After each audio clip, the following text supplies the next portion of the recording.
Practice करते हैं और इसको फिर भी रिवाइज़ करना बहुत इम्पोर्टेंट है कि जब भी आप इंस्टॉलेशन कर रहे हो, पहले फाइनल कर लीजिए कस्टमर के घर पर कि भाई कहाँ पे आप एसी लगाने जा रहे हो। कस्टमर का कंसर्न बहुत ज़रूरी है उसमें। विदाउट कस्टमर कंसर्न आप कहीं भी लगा दोगे, बाद में वो इंस्टॉलेशन दोबारा रीइंस्टॉलेशन जब होती है, वो चार्जेबल बेसिस पे होती है। तो तो आप ये देख लीजिए कि जहाँ भी एसी लग रहा है, कस्टमर से बात कर लीजिए, सर इंडोर यहाँ लगेगा, आउटडोर यहाँ लगेगा, ड्रेन पाइप यहाँ से बाहर आएगी, अपना पहले लोकेशन आप मार्क कर लीजिए। उसके बाद जब भी आप यूज़ कर रहे हैं, कई लोग हमने देखा है छेनी और हथौड़ा से भी वॉल पे जो है ना वो होल करने लगते हैं। वॉल के बीच में आर-पार जो हम ड्रिल करते हैं बेसिकली, हमेशा कोर ड्रिल मशीन यूज़ किया जाए। हैमर वाला कोर ड्रिल मशीन है वो यूज़ करें या नॉर्मल ड्रिल मशीन भी अगर आपके पास तो हैमर वाला ऑप्शन ज़रूर होना चाहिए उसमें, ऐसा ड्रिल मशीन आप लोग यूज़ करें। कोई हथौड़ा-वथौड़ा बजाने की ज़रूरत नहीं है। हो सकता है उसके प्लास्टर जो लगा हुआ है, जो पीओपी लगा हुआ है उसमें कहीं प्रॉब्लम आ जाए। ये भी एक बहुत बड़ा रीज़न होता है कस्टमर डिससैटिस्फाई का। कस्टमर सैटिस्फैक्शन के अंदर जब भी आप जाएँगे, कम से कम आपकी तरफ से वहाँ पर नुकसान हो।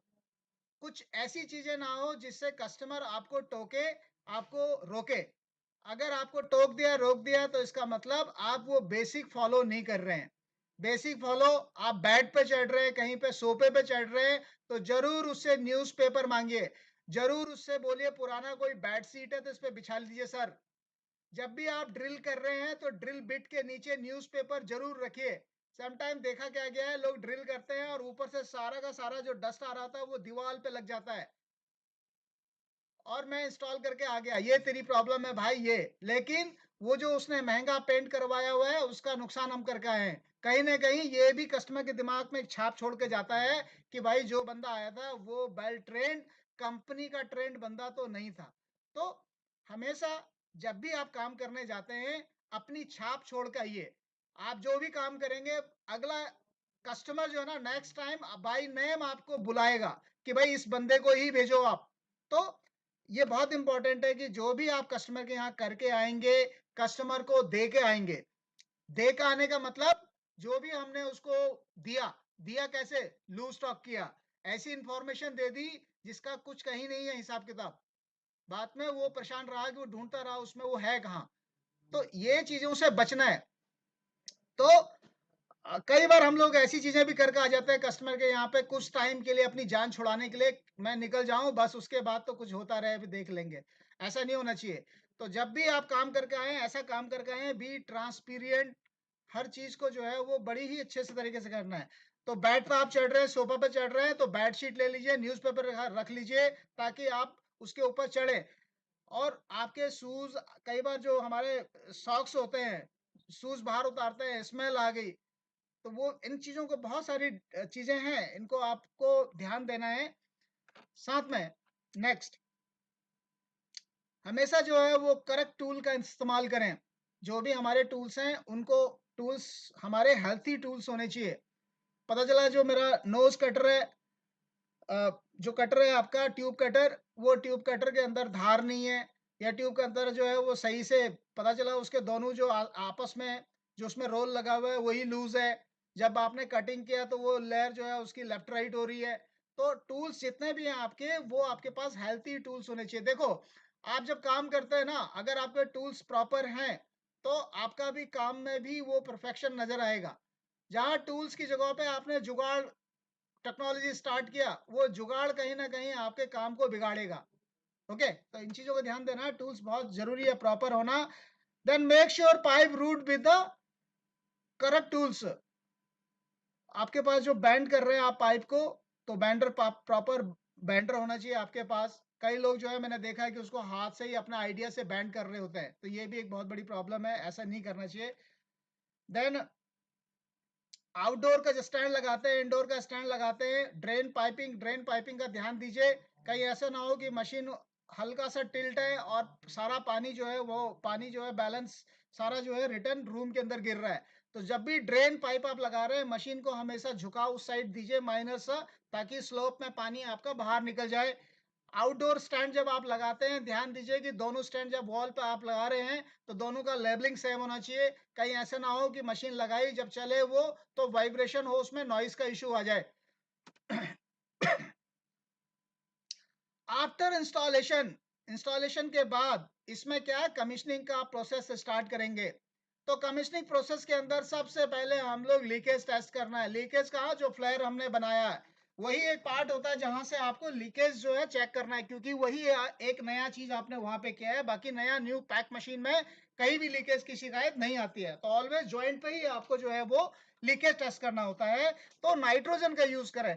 मैंने बहुत सारे इंजीनियर देखे हैं ऐसे जो क्या करते हैं, मशीन का जो है ना रेफ्रिजरेंट हल्का सा छोड़ देते हैं, हल्के से छोड़ा या पर्च कर देते हैं, बोलते हैं क्या वैक्यूम हो गया जी, एयर निकल गई है बाहर। या बोलते हैं क्या, समटाइम गैस छोड़ दिया, सर्विस वॉल ओपन कर दिए और उसमें जो है ना सोपी वाटर जो है लगाना स्टार्ट करते हैं और पता चला उसमें लीकेज है जी। तो क्या करते हैं, फिर वॉल जाके बंद कर दिया, लेकिन जो उसके अंदर आ चुका है गैस वो तो हो चुका है भाई। इसलिए हमेशा जब भी देखिए, इंस्टॉलेशन डिपेंड करेगा आपका कि आपका प्रोडक्ट रिपीट फेल होता है या नहीं होता है। ये आपका इंस्टॉलेशन क्वालिटी, और इंस्टॉलेशन क्वालिटी के अंदर सबसे मेजर पॉइंट ये वाला है आपका नाइट्रोजन वाला। जब भी आप पाइप कर रहे हैं, पाइप डाल रहे हैं वॉल के अंदर, दोनों साइड से ट्यूब को जो है आप जो है उसको टेप मार कर, टेप से बंद कर दो, कहीं डस्ट पार्टिकल अंदर ना चले जाए। जब आप इसमें नाइट्रोजन डालेंगे, नाइट्रोजन से आप इसका जो है प्रेशर इसमें होल्ड कीजिए, 250 से 350 psi तक आप होल्ड कर सकते हैं। और उसके लीकेज को आप चेक करो, लीकेज माइनर लीकेज भी होगा, इस प्रेशर पे आपका पता चल जाएगा कहां से हो रहा है। नेक्स्ट, फ्लेयर नट आपने चेक कर लिया, लीकेज चेक कर लिया। अगला जो आपका प्रॉब्लम क्या आता है इन्वर्टर एसी के अंदर, बहुत सारी प्रॉब्लम सीजन के टाइम पर, जी एसी मेरा बार बार जो है ना वो ट्रिप हो जाता है, एसी मेरा कूलिंग नहीं कर रहा है। जैसे ही बाहर टेम्परेचर बढ़ा, एम्बिएंट टेम्परेचर बढ़ा, एसी की कूलिंग उतनी इफेक्टिव नहीं होती है। क्यों नहीं होती है? क्योंकि इंस्टॉलेशन के दौरान आपने उसमें डीप वैक्यूमिंग नहीं की। बहुत सारे इंजीनियर भाई लोग क्या करते हैं कि जो हमारा मैनिफोल्ड गैस मीटर होता है, कहीं तो देखा गया है क्या कि वो जो वैक्यूम पंप है ना वो सिंगल स्टेज पंप के साथ जो है वैक्यूम कर रहे होते हैं, और मैनिफोल्ड गैस में आप देखेंगे -30 अचीव करने में उसको 10 से 15 मिनट लगते हैं। 10 से 15 मिनट में कभी डीप वैक्यूमिंग हो ही नहीं सकती भाई लोग। एक एग्जांपल मैं आपको बताता हूं, 8 मीटर का पाइप लेंथ था, उसको डीप वैक्यूमिंग करने के लिए कम से कम 1.5 घंटे लगे थे। वैसे कोई टाइम फ्रेम नहीं होता, इस डिपेंड ऑन कि बाहर का क्या क्लाइमेट है, पाइप साइज कितना है, लेंथ कितना, उसका डाई कितना है। इसलिए हमेशा जब भी आप डीप वैक्यूमिंग कर रहे हैं, पॉसिबल अगर अगर संभव हो सके तो माइक्रोन गेज मीटर आप ले लीजिए सर। माइक्रोन गेज मीटर से एग्जैक्ट आपको पता चलेगा कि कितना आपने उसमें से एयर जो है पार्टिकल रिमूव किया है। तो एक एग्जांपल मैंने दिया था, 8 मीटर के लिए 1.5 घंटे लगे हमें, जबकि जो हमारा नॉर्मल जो गेज मीटर था जो उसके पास, उसमें वो -30 15 मिनट में -30 आ चुका था। लेकिन जो माइक्रोन गेज मीटर था उसके अंदर वो 1000 से स्टार्ट हुआ, यानी कि 1000 माइक्रोन्स उसके अंदर थे, यानी कि वो डीप वैक्यूमिंग नहीं हुआ था। और जब 1.5 घंटे के बाद वो 500 माइक्रोन पे आया, तो उस मशीन की जो कूलिंग थी वो जबरदस्त थी।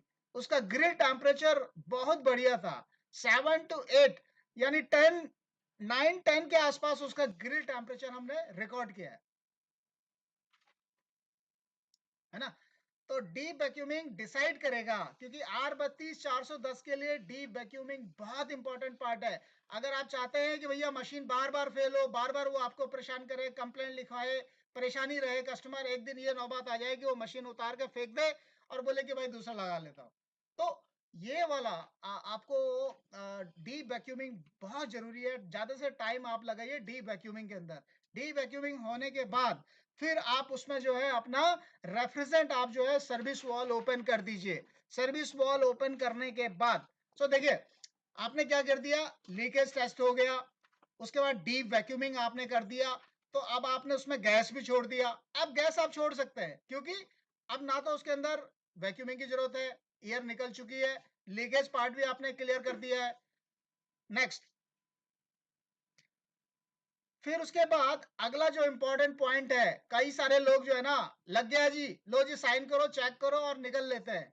इसके बाद वेरी इंपॉर्टेंट पार्ट क्या, कि हमें उसका फिटनेस भी टेस्ट करना है। मशीन को चलाइए, बस 10 15 20 मिनट तक रुको और उसके बाद ग्रिल टेम्परेचर उसका चेक कीजिए, ग्रिल टेम्परेचर कितना आ रहा है, सक्शन प्रेशर कितना आ रहा है, उसके बाद उसका एम्पियर देखिए कितना एम्पियर तक रीड किया। वो सारी चीजें अपने जॉब शीट में आपने नोट करना है और कस्टमर को बताइए, सर देखिए ये सारी चीजें मैंने टेस्ट कर ली हैं, अब आप साइन कर दीजिए, जो भी मेरा बनता है वो दीजिए, अब मैं चलता हूं।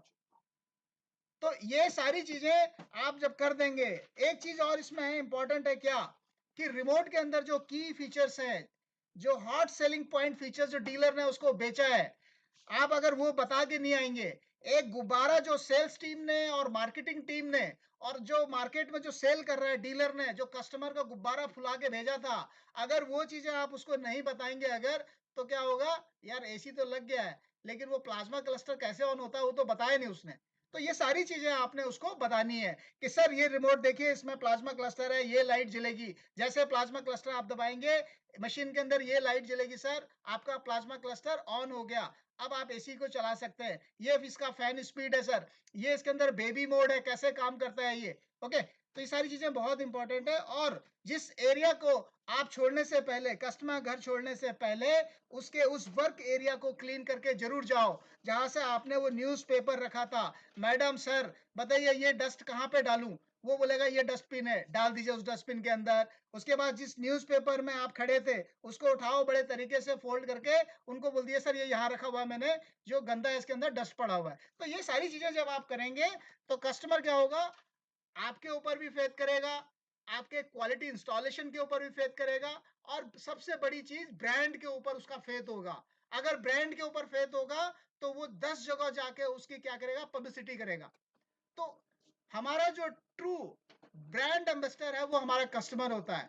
कस्टमर किसी भी लेवल से आता हो, वो आप जब भी अपने फ्रेंड सर्कल में जाएगा वो बताएगा कि मेरे यहाँ पे आया था, ऐसा ऐसा हुआ था, ये चीजें उसने ध्यान दी, हमें कुछ उसको टोकने रोकने की जरूरत नहीं पड़ी।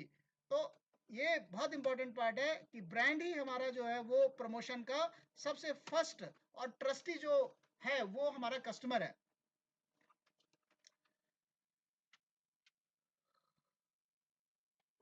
टेक्निकल गाइडलाइन के अंदर आते हैं सर हम लोग।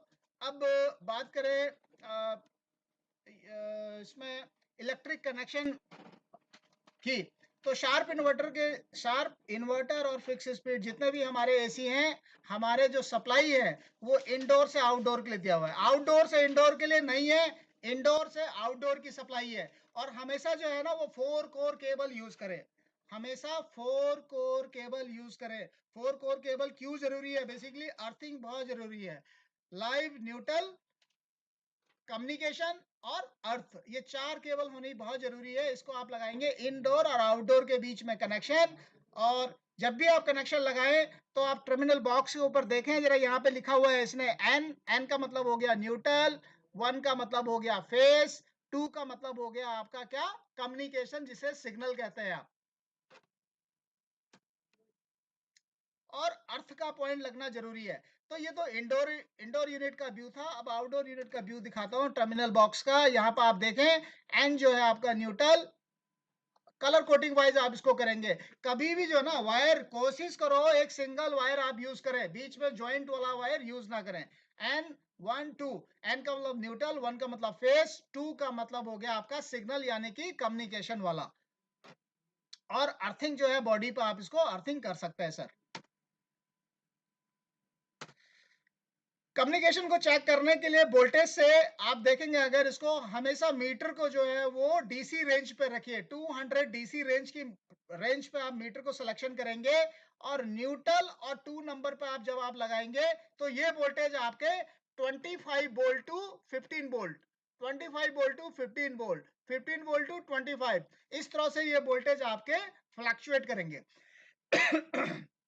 यानी कि इस वोल्टेज में वेरिएशन होंगे, तभी ये मेरा जो सिग्नल है इसका ये ठीक है, तभी मैं समझूंगा कि मेरा सिग्नल ठीक है। अगर ये सर वोल्टेज वेरिएशन, सर एक बार सर फिर से बता दीजिए। इसमें कम्युनिकेशन आ रहा है, नहीं आ रहा है, कैसे मुझे पता चलेगा, ये उसके बारे में है। यहाँ पे मैं बता रहा हूँ, जो मीटर क्लैम्प मीटर है मेरा, उसको डीसी रेंज पे आप रख दीजिए 200 या 600 की रेंज पर। उसके बाद ब्लैक वाले को आप न्यूट्रल पे लगाइए और रेड वाले को 2 नंबर पे लगाइए, सिग्नल पे लगाइए। तो क्या होगा आपका, उसमें 25 वोल्ट से लेकर 15 वोल्ट टू 25 वोल्ट, इस तरह से वोल्टेज जो है वो कम ज्यादा होंगे सर, वेरिएशन होंगे। अगर ये वेरिएशन हो रहा है, अगर इसका मतलब मेरा कम्युनिकेशन आ रहा है। अगर ये आपका 150 या आपका 75 वोल्ट पे जा रहा है, तो इसका मतलब कम्युनिकेशन नहीं आ रहा है, केबल मेरी नहीं लगी है, बीच में कहीं केबल में कट है। ये इंडोर पीसीपी का व्यू आप देख रहे हैं सर। इंडोर पीसीपी में क्या दिया हुआ है, इंडोर पीसीपी इसकी एसएमपीएस बेस्ड सप्लाई है। एसएमपीएस बेस्ड सप्लाई का बेनिफिट क्या है कि लो वोल्टेज पे भी ये ऑपरेट हो जाता है, साथ में इसमें कोई हमिंग नहीं होता, कोई ओवर हीटिंग का प्रॉब्लम नहीं आता। दूसरा, ये स्पेस बहुत कम घेरता है। तीसरा, इसको रिपेयर करने में बहुत आसानी है। ओके, तो इसमें आप देखें, यहाँ पर ये पीसीपी है और यहाँ पे जो मेरा प्लाज्मा क्लस्टर का कनेक्टर लगेगा यहाँ पर। तो प्लाज्मा क्लस्टर डिवाइस जो है मेरा, वो इंडोर यूनिट के ऊपर है। उसमें 2 वायर आपके निकलेंगे, न्यूट्रल और फेस। ये न्यूट्रल फेस डीसी 12 वोल्ट पे ऑपरेट है सर। तो 12 वोल्ट का कनेक्टर यहाँ लगेगा इसका। उसके बाद ये लूवर्स है सर, मोटर 12 वोल्ट का मोटर है, यहाँ पे ये लगे हुए हैं। कितने स्टेप में, ये 1 2 3 4 5। तो 5 स्टेप में इसकी अलग अलग स्टेज पे इसको आप कंट्रोल कर सकते हैं। ये मोटर का कनेक्शन है। ये वाला हो गया कीज एंड आईआर सेंसर का, यहाँ पे जैक लगेगा सर। उसके बाद ये आप जो देख रहे हैं, ये ऑक्स ऑक्स माइक्रो स्विच है। एक स्विच है मशीन के ऊपर, जिसे हम लोग फोर्स स्टार्ट या ऑक्स कहते हैं। इस बटन को जब आप दबाएंगे, अगर रिमोट नहीं है, तो मशीन डायरेक्टली आपकी ऑपरेट होती है। आपको पता होगा, सभी मशीनों में, सभी ब्रांड में ये आपको मिलता है। तो ये 2 पिन है सिंगल, ये आगे जाके माइक्रो स्विच लगा हुआ है, उसको ये ऑन ऑफ करेगा। तो और इसमें एसएमपीएस 12 वोल्ट आउटपुट होता है। 12 वोल्ट से इसमें 5 वोल्ट बनेगा। 5 वोल्ट से जो है आपका माइक्रो कंट्रोलर स्टार्ट होगा, जो इसके बैक साइड में लगा हुआ है इस पीसीपी के। और उसी से ही ये सारे प्रोग्राम आपके डिसाइड होंगे, जो भी रिमोट कंट्रोल से आप चेक करेंगे। एक कनेक्टर और भी है यहाँ पर, इसको आप देखें अगर, इस इंडोर पीसीपी के अंदर एक चीज नोटिस की आपने, इसमें कहीं भी कोई बड़ा पीएफ वाला कैपेसिटर नहीं लगा हुआ है। जो फैन वाला कैपेसिटर होता है ना, मोटा वाला, ये फैन वाला कैपेसिटर कहीं भी इसमें नहीं लगा है। तो इससे क्या पता चलता है, इससे पता चलता है जी कि ये मेरा बीएलडीसी मोटर इसमें लगती है। तो बीएलडीसी मोटर में हमेशा आप देखेंगे, तो कनेक्टर भी उसका 5 पिन वाला होगा। दूसरा, उसमें कैपेसिटर आसपास कहीं नहीं होगा। ये उसकी पहचान होती है भाई। ओके, तो कौन कौन सी मशीन में इंडोर यूनिट के अंदर बीएलडीसी मोटर लगी हुई है, तो मैं आपको बता दूं, आप लोग नोट कर लीजिए। जो 2 टन 3 स्टार है, उसके अंदर बीएलडीसी मोटर लगा हुआ है। बाकी जो 1 टन 3 स्टार, 1.5 टन 3 स्टार, उसके अंदर पीजी मोटर लगा हुआ है। वहां पे आपको कैपेसिटर मिलेगा। क्लियर है सर?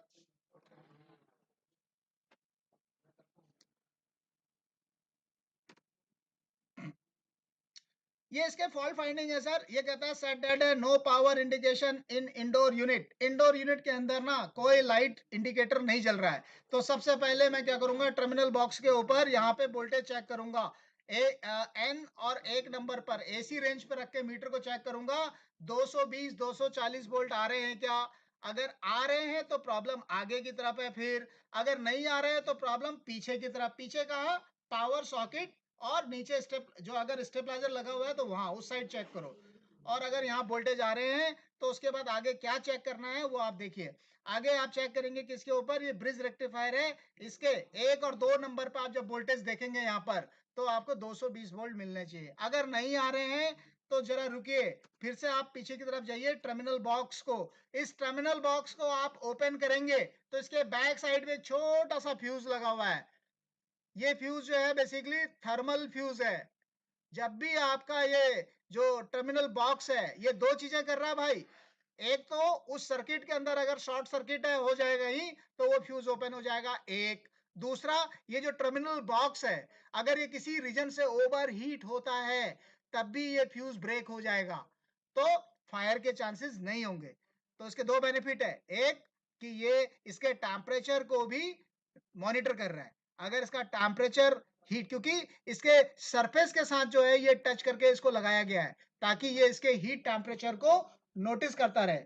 जैसे ही टेम्परेचर बढ़ेगा ये ब्रेक हो जाएगा, आगे सर्किट मेरा ऑपरेट नहीं होगा, जो नुकसान होना है वो नहीं होगा।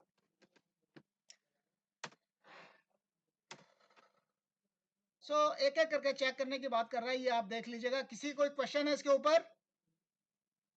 नहीं। रिमोट कंट्रोल काम नहीं कर रहा है। रिमोट कंट्रोल चेक करने का बड़ा आसान सा तरीका है, आपने मोबाइल फोन के कैमरा को ऑन कर लीजिए और रिमोट कंट्रोल को जो है उस कैमरे से देखिए। उसके आगे जो हल्की सी लाइट लगी होती है, जो इंफ्रारेड लाइट है, आईआर सेंसर जो लगा हुआ है, उसको जैसे आप बटन दबाएंगे तो वो ब्लिंक करेगा, इस लाइट आपको दिखाई देगी उसमें से। अगर लाइट दिख रही है इसका मतलब रिमोट कंट्रोल कमांड दे रहा है। इट मीन्स आपका जो एसी के ऊपर जो आईआर रिसीवर लगा हुआ है वो रिसीव नहीं कर रहा उसकी कमांड को, तो वहां पे जाके मैं चेक करूंगा। वहां पे क्या चेक करूंगा भाई? आईआर रिसीवर सेंसर के ऊपर 5 वोल्ट चेक करूंगा, आ रहे हैं कि नहीं आ रहे हैं। और उसके बाद जो 2 नंबर पिन है उसका आउट वाला, उस पर जैसे ही मैं रिमोट से प्रेस करूंगा तो वो वोल्टेज मेरे कम ज्यादा होंगे। तो कितना कम ज्यादा होंगे वो? आईआर आउट पे आप देखिए, 1 नंबर पिन जो है इसका आईआर आउट है, 2 नंबर पिन पे वीसीसी यानी कि वोल्टेज है, और 3 नंबर ग्राउंड है। तो 1 नंबर पे आप देखेंगे जैसे ही रिमोट से आपने दबाया तो ये वोल्टेज आपके कम होंगे। कितने कम होंगे? 4.7। फिर जैसे बटन छोड़ेंगे 5 वोल्ट। इसका मतलब ये सेंसर भी आपका रिसीव कर रहा है कमांड, इसको चेंज करने की जरूरत नहीं है। तब प्रॉब्लम कहाँ है? तब प्रॉब्लम होगी जो कनेक्टर आ रहा है पीसीपी पे, वो कनेक्टर प्रॉपर लगा नहीं है क्या? अगर वो लगा है, उसमें कहीं स्वेटिंग या उसमें कहीं पानी आ गया है क्या? अगर वो सब चीज ठीक ठाक है तो इसका मतलब पीसीपी में, मेन पीसीपी में प्रॉब्लम है। तो इस तरह से 1 बाय 1 आपको चेक करना पड़ेगा, तभी आप परफेक्ट उसके हाथ सिम्टम में डाल पाएंगे कि ये प्रॉब्लम यहां पर है। ओके, अगला। अब जो हमने मोटर बताया इंडोर मोटर, अगला वाला पीजी मोटर होता है सर। ये वो पीजी मोटर है, ये उसकी वैल्यू होती है, ऐसे इसको चेक किया जाता है। इसमें आप देखें सीएसआर थ्योरी पे ये काम करता है, आपका कॉमन स्टार्ट और रनिंग पे काम करता है। एक कैपेसिटर इसमें लगता है जिसके स्टार्ट वोल्टेज दिए जाते हैं, और ये स्टार्ट आपका जो तीनों बाइंडिंग को आप यहाँ पे चेक कर सकते हैं, इसकी वैल्यू उसने यहाँ पे लिखा हुआ है सर। तो मीटर को कंटिन्यूटी रेंज पे बजर मोड पे आप रखिए। बजर मोड पे रखने के बाद ये वैल्यू आएगी, इसका मतलब मोटर मेरा ठीक है। बीएलडीसी मोटर कुछ इस टाइप का होता है सर, 5 वायर इसके अंदर होते हैं। ये 300 डीसी वोल्ट पे ऑपरेट होता है सर।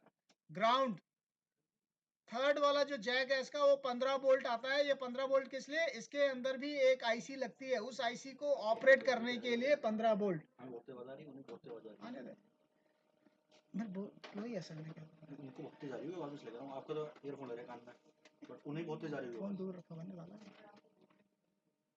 ओके, नेक्स्ट जो है वो डीसी 7 वोल्ट। डीसी 7 वोल्ट क्या है? बेसिकली फीडबैक है। देन उसके बाद कंट्रोल सिग्नल, जो आप लो मीडियम हाई करते हैं ना, स्पीड बढ़ाते हैं, वो बेसिकली येलो वाला सिग्नल है सर। तो ये जैक है, आप किसी भी ब्रांड का एसी उठा लीजिए, किसी भी कंट्री से उठा लीजिए सर, बीएलडीसी मोटर के ये जो कलर कोटिंग है वायर की, ये सेम रहने वाली है। सिर्फ आपको क्या ध्यान देना है, वो ये ध्यान देना है, शार्प का है तो शार्प का सबसे पहले राइट हैंड साइड से रेड वाला स्टार्ट होने वाला है। लेकिन जरा देखिए इसको, ये जो है आपका और ये वाला जो कनेक्टर है, ये दोनों कनेक्टर अब आप उल्टा करके, एक उल्टा है और एक सीधा है। अगर सपोज ये सीधा है तो ये वाला उल्टा है, तो यहाँ पे इसका जो रेड वाला कनेक्टर का जो सीक्वेंस है वो गलत है। तो कभी भी वेस्टार का मोटर, बीएलडीसी मोटर शार्प में यूज ना कीजिए। अगर आपने लगाया तो क्या प्रॉब्लम आएगी? उसी समय हाथों हाथ जो है पीसीबी में ब्लास्ट हो जाएगा, क्योंकि इसके कलर कोटिंग जो है वो डिफरेंट डिफरेंट है सर। साथ में यहाँ पर आप देखें, एक ये मित्सुबिशी हैबी का है। हैबी का आप देख रहे हैं red, black, white, yellow and blue, ये तीनों कलर के जो है ना, ये आप चलाना चाहते हैं अपने एसी में, अगर चला सकते हैं आप, लेकिन आपको केबल का सीक्वेंस ठीक करना पड़ेगा। ये आउटडोर पीसीबी है सर। आउटडोर पीसीबी के ऊपर आप देखें ये हीट सिंक लगा हुआ है, हीट सिंक लगा हुआ है इसके अंदर, यानी कि कोई ऐसा हैवी ड्यूटी वाला कंपोनेंट है जो लगा हुआ है, जो ओवर हीट भी होता होगा तभी इसमें हीट सिंक की जरूरत है। तो इसके नीचे क्या लगा हुआ है, इसके अंदर लगा हुआ है आईजीबीटी, इसके अंदर लगा हुआ है ब्रिज रेक्टिफायर, उसके अंदर लगा हुआ है का आईपीएम। आईपीएम क्या है, इंटेलिजेंट पावर मॉड्यूल। ये आईपीएम कंट्रोल करता है बेसिकली कंप्रेसर के बाइंडिंग को। तो कंप्रेसर, क्योंकि क्या जरूरत है आईपीएम की, तो आईपीएम की जरूरत इसलिए है कि भाई आप कंप्रेसर को जो है डीसी वोल्टेज पे ऑपरेट करने जा रहे हैं, और डीसी वोल्टेज आप जब भी डायरेक्टली आप कंप्रेसर को देंगे तो कंप्रेसर के अंदर जो बाइंडिंग है उसमें स्पार्क होके डैमेज हो जाएगा, वो ओपन हो जाएगा। इसलिए हमेशा हमेशा जब भी हम लोग बीएलडीसी यूज करते हैं कहीं भी मोटर, तो उसको ऑपरेट करने के लिए एक स्विचिंग का प्रावधान होता है, यानी कि स्विचिंग मॉड्यूल वहां पे होगा। तो ये जो स्विचिंग मॉड्यूल है वो आईपीएम है सर। आईपीएम के थ्रू आप जो उसका यूबीडब्ल्यू है उसको तीनों को आप सिक्वेंटली क्या करते हैं, स्विच करते हैं। तो स्विच करने से उसके अंदर फ्लैक्शन होगा, और फ्लैक्शन की वजह से जो इलेक्ट्रोमोटिव फोर्स डेवलप होगा उससे रोटर आपका 360 डिग्री घूमेगा और कंप्रेसर आपका स्टार्ट होगा। तो यहाँ पे क्या क्या है इस पीसीबी के अंदर, मेजर कंपोनेंट कैपेसिटर, आप जो आप देख के समझ सकते हैं। मोस्ट ऑफ टाइम क्या होता है, कैपेसिटर फटा हुआ है क्या, तो समझ गया, दिख गया जी कैपेसिटर फटा हुआ है, तो आप पीसीबी चेंज करते हैं। फिर इसमें आप देखें कई बार 17 जीरो का एरर आएगा या 19 जीरो का एरर आएगा। दैट टाइम आउटडोर कम्युनिकेशन कहते हैं आप, इंडोर आउटडोर कम्युनिकेशन जो है प्रॉपर नहीं है। तो हाँ, आउटडोर पीसीबी अगर खराब हुई, ये किसी की ब्रांड की बात करो, आप कोई भी ब्रांड उठा लीजिए भाई, जब भी कम्युनिकेशन का प्रॉब्लम आएगा ना तो हर बारी वायर पे नहीं निकलता, हो वायर खराब है करके, सम टाइम रॉन्ग कनेक्शन भी होते हैं। तीसरा पॉइंट एक और होता है कि आउटडोर पीसीबी तक सप्लाई जा ही नहीं रही है। तो जब भी सीपी की बात करते हैं ना हम लोग, तो सबसे पहले हम लोग कहाँ दिमाग लगाते हैं कि भैया वायर कटी तो नहीं है बीच में। चेक कर लिया, वायर कटी हुई है, अगर अंदर से वायर डली हुई है नहीं दिख रही है आपको, सिंपल सा तरीका है, पहले उसका पावर डिस्कनेक्ट कर लो, एमसीबी गिरा दो। उसके बाद दो वायर को आपस में ज्वाइंट कर दो एक साइड से, चाहे आउटडोर से ज्वाइंट कर दो। और कौन कौन से कलर की वायर को आपने ज्वाइंट किया है, वो कलर आप सपोज आपने रेड एंड येलो कलर को आपस में ज्वाइंट किया, मशीन से निकाल लिया उस वायर को, रेड और येलो को आपस में उधर ज्वाइंट कर दिया। अब इंडोर पे खड़े हो जाओ जाके, मीटर को कंटिन्यूटी मोड पे रखो, रेड एंड येलो वायर को निकालो मशीन से, और दोनों को कंटिन्यूटी पे देखो आप, मीटर लगा के अलग अलग दोनों वायर को, बजर बोल रहा है क्या। अगर बजर बोलता है इसका मतलब कि वो जो वायर है आपकी, दोनों वायर ठीक है। अब दो वायर और बची, उन दोनों वायर को भी आपस में लगा लो, उसके बाद चेक कर लो बजर बजा क्या, यस बज रहा है। अगर बजर नहीं बजता और उसकी रेजिस्टेंस वैल्यू बहुत ज्यादा हाई आ रही है, 500 600 आ रही है, तो इसका मतलब समझ जाओ इस वायर की इंपीडेंस चेंज हो चुका है, वायर का रेजिस्टेंस हाई हो चुका है, वायर के अंदर कार्बन आ चुका है, उसकी जो कंडक्टिविटी है, जो कनेक्टिविटी है, उसमें जो है लॉसेस होने लगे हैं, तो इसका मतलब चेंज वायर, वायर को कर दो चेंज। ओके, इस तरह से वन बाय वन आप कीजिए और उसके बाद आप सही डायरेक्शन में पहुंच जाएंगे जहां आपको जाना है। इस पीसीपी में पावर सप्लाई नहीं आ रही है, इसको आइडेंटिफाई करने के लिए सिंपल सा तरीका है, मशीन को ऑन कर दो जी, टॉप कवर खोल दो, यहाँ पे एक एलईडी लगी हुई है, यहाँ पे एक एलईडी लगी हुई है, इस कनेक्टर के इधर यहाँ पे एक एलईडी लगी हुई है, ये एलईडी आपकी ब्लिंक करेगी। अगर ये एलईडी पर सेकंड के रेट से ब्लिंक कर रही है, एक सेकंड में एक बार ब्लिंक कर रही है, तो इससे मैं दो चीजें समझूंगा, एक तो लाइट ब्लिंक कर रही है यानी कि पावर इसमें आ रही है भाई, ये दिमाग से तो निकाल दो पावर आ रही नहीं आ रही है। दूसरा, पर सेकंड ब्लिंक का मतलब हो गया कि भैया इंडोर और आउटडोर के बीच में कनेक्टिविटी है।